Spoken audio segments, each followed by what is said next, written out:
નમસ્કાર. ભરણ-પોષણ એટલે કે મેન્ટેનન્સ અને એલિમેની આના નિયમો હવે પહેલા જેવા નથી રહ્યા, બિલકુલ બદલાઈ ગયા છે. અને જો આ વિષય સાથે કોઈને પણ લેવા દેવા હોય તો આ નવા ફેરફારો સમજવા ખૂબ જ જરૂરી છે. છૂટાછેડા પછી કેટલા પૈસા મળશે?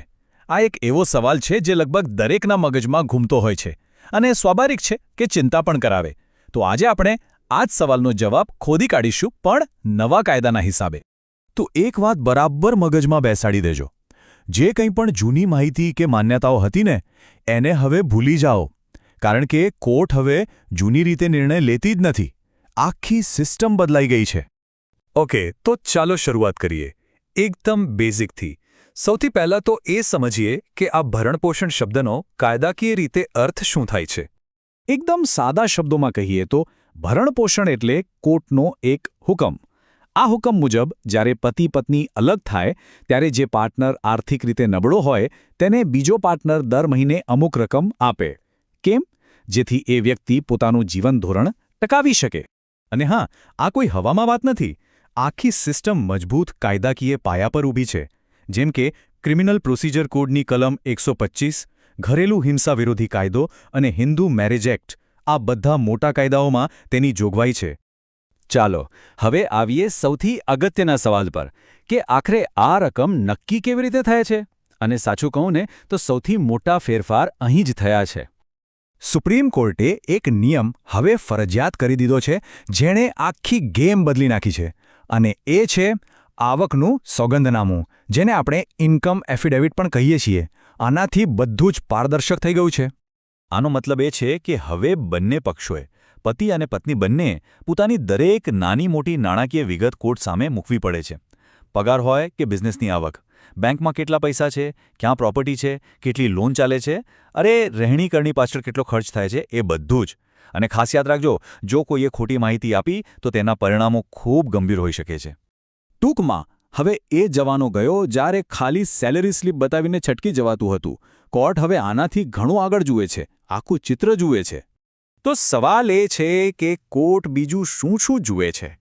વેલ, સૌથી પહેલાં તો એ જોવાય કે લગ્ન વખતે કપલની લાઇફસ્ટાઇલ કેવી હતી.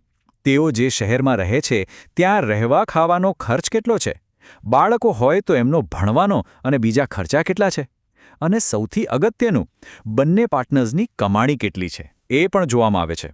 હવે જો એક સામાન્ય આંકડાની વાત કરીએ તો મોટાભાગના કિસ્સાઓમાં કોર્ટ પતિની જે નેટ ઇન્કમ હોય એના 25થી 35% જેટલી રકમ ભરણપોષણ તરીકે નક્કી કરી શકે છે.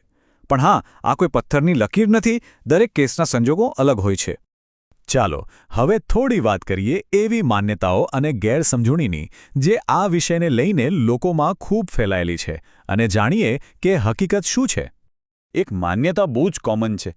લોકો એવું માને છે કે અરે, પત્ની તો નોકરી કરે છે, એ કમાઈ છે, તો એને વળી શેનું ભરણપોષણ?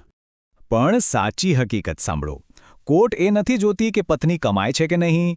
કોર્ટ એ જુએ છે કે શું એની આવક એટલી છે કે એ લગ્ન સમયની લાઇફસ્ટાઇલ જાળવી શકે.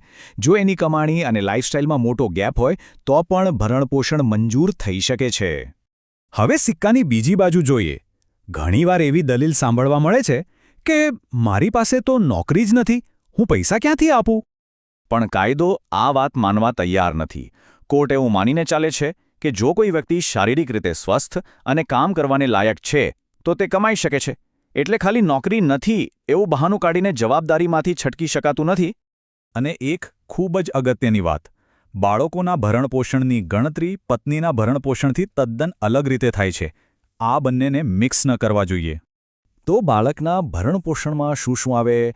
એમાં બાળકની સ્કૂલ ફી, મેડિકલ ખર્ચ અને એના રોજના ઉછેર માટેના જે પણ ખર્ચા હોય એ બધાનો સમાવેશ થાય છે. અહીં બાળકના હિતને જ સર્વોપરી માનવામાં આવે છે. હવે માની લો કે કોર્ટે ઓર્ડર તો કરી દીધો, પણ જો કોઈ ભરણપોષણ ચૂકવે જ નહીં તો શું થાય? ચાલો એ સમજીએ, કારણ કે અહીં કાયદો ખૂબ જ કડક છે. તો સીધો સવાલ એ જ છે કે જો ભરણપોષણ ન ચૂકવો તો શું થાય? કોર્ટના આદેશને અવગણવાના શું પરિણામો ભોગવવા પડી શકે? જુઓ, કોર્ટ પાસે ખૂબ સત્તા છે. એ પગલાં લઈ શકે છે.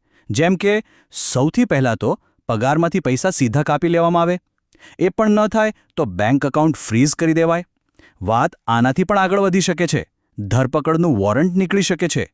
અને છેવટે જેલ પણ થઈ શકે છે. એટલે આ કોઈ મજાકની વાત નથી. તો આ બધી કાયદાકીય વાતો પછી એ સમજવું ખૂબ જરૂરી છે કે ભરણપોષણનો કેસ ખાલી પતિ-પત્ની વચ્ચેની લડાઈ નથી, એનાથી કંઈક વિશેષ છે. આ કાયદો ખરેખર તો માનવ ગૌરવ અને અસ્તિત્વના રક્ષણ માટે છે. તેનો હેતુ એ છે કે કોઈ સંબંધ તૂટવાને કારણે કોઈ વ્યક્તિ રસ્તા પર ના આવી જાય, લાચાર ન બની જાય. અને છેલ્લે એક વાત હંમેશા યાદ રાખવા જેવી છે. આજની કોર્ટ લાગણીઓથી નથી ચાલતી, એ પુરાવા અને હકીકતોના આધારે ચાલે છે. એટલે સાચી માહિતી અને પાક્કા પુરાવા એ જ આજના સમયમાં સૌથી મોટી તાકાત છે.